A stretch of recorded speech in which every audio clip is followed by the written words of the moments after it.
Price Lord. Welcome to the Bible story. நம்ம இப்போ வந்து பைபிளில் தாவீதோடைய வாழ்க்கையை குறித்து பார்த்தோம்னா, அவர் வந்து ஒரு ஆடு மேய்க்கிறவனா, ஒரு மேய்ப்பராக இருக்கார், ஒரு ஷெப்பர்டாக இருக்கார். அதுக்கப்புறம் வந்து ராஜாவாகிறாரு. ஸோ கோலியாத்தை முறியடிச்ச அப்புறமா ராஜாவோட பாரம் வந்து அவருக்கு கொடுக்கப்படுது. அதுக்கு முன்னாடி வந்து அவர் வந்து ஒரு அபிஷேகத்து சாமுவேல் மூலிமா ஒரு அபிஷேகிக்கப்படுறார் தேவனுடைய கிருபையினால. ஸோ இதுக்கெல்லாம் அவர் வந்து பண்ண ஒரு காரியம் என்னன்னா, அவர் வந்து வனாந்தரத்தில் இருக்கும்போது தேவனை ஆராதிச்சார். ஸோ அப்படி ஆராதிக்கும் பொழுது அவருடைய வார்த்தை ஒரு வசனம் சொல்லுகிறது, கர்த்தர் என் மேய்ப்பராக இருக்காடா நான் தாட்சி அடையேன், அவர் என்னை புல்லுள்ள இடங்களில் மேய்த்து அமர்ந்த தண்ணீர்கள் அண்டையில் என்னை கொண்டு போய் விடுகிறார் அப்படின்னு. ஐ இந்த வார்த்தையில் வந்து தேவன் வந்து எனக்கு வந்து ஒரு மேய்ப்பராக இருக்கிறாரு. ஏன்னா அவருடைய அனுபவம் வந்து ஒரு ஆடு மேய்க்கிறதான ஒரு அனுபவம், ஒரு ஷெப்பர்ட்.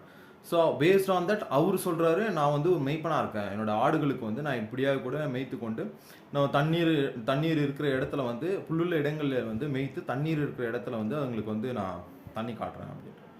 ஸோ இதே மாதிரி தேவன் எப்படி தாவீது வந்து அவருடைய அனுபவத்தை சொல்லியிருக்காருங்க.